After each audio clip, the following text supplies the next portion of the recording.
And a lot of you were asking me a question about UCF and about teams in Florida, and I didn't know where it was coming from. I said, we talked about Central Florida Sunday night. They had a really good opener against Georgia Tech, and they won. And I mean, I thought we gave them a lot of credit, and we did. It wasn't about what we said.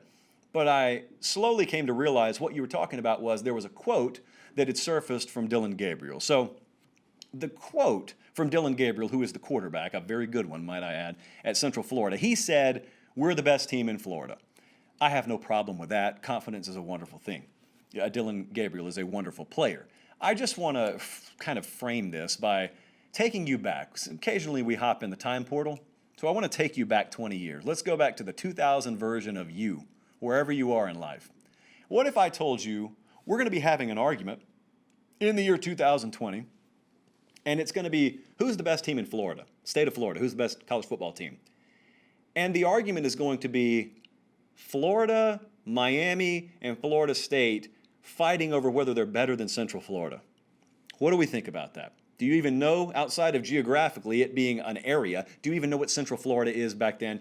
And so that's where we find ourselves. Now, let me tell you what I think about all this after I tell you what someone else thought about it earlier today. Andrea Adelson works for ESPN. This is not a segment meant to knock Andrea Adelson. She was just the messenger.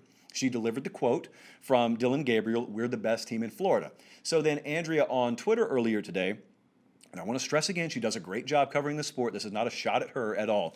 She said, I went to ESPN Stats and Info, and I asked them, could you generate point spreads? Could you tell me who would be favored? Now, that's a good question on her part. Here's the problem. ESPN spat back FPI, which is their own internal whatever system they use, that is, to say the least, is not all that highly respected in the betting world. Let's just leave it at that. And so the problem is they didn't say, here's what we think the scores would be. They said, here's what the point spreads would be. And here's what they shot out at you. They said, we think Central Florida would be a 14-point favorite against Florida State. We think Central Florida would be a 13-point favorite against Miami. You probably already see the flaw here, but let me continue.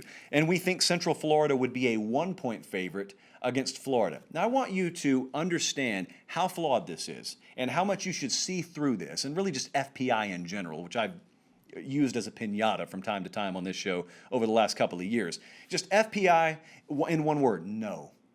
No. Just brush it aside. Watch it as you would Comedy Central, but then brush it aside. I want you to understand what they just tried to pass off on you as actual information. They told you there's a team that would be favored by 14 against Florida State. That same team would be favored by 13 against Miami.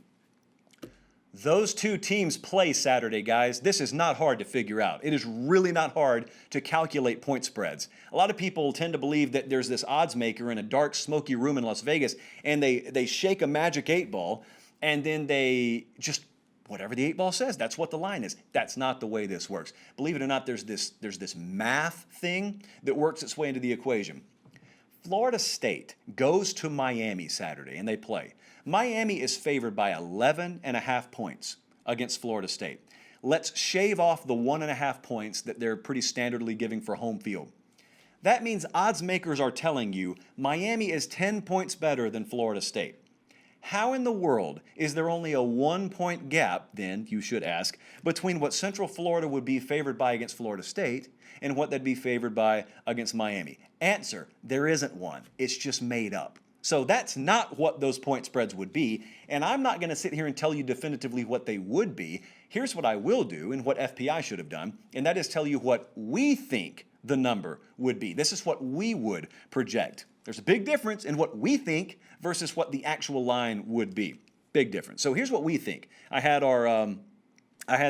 plugged all these games into our model.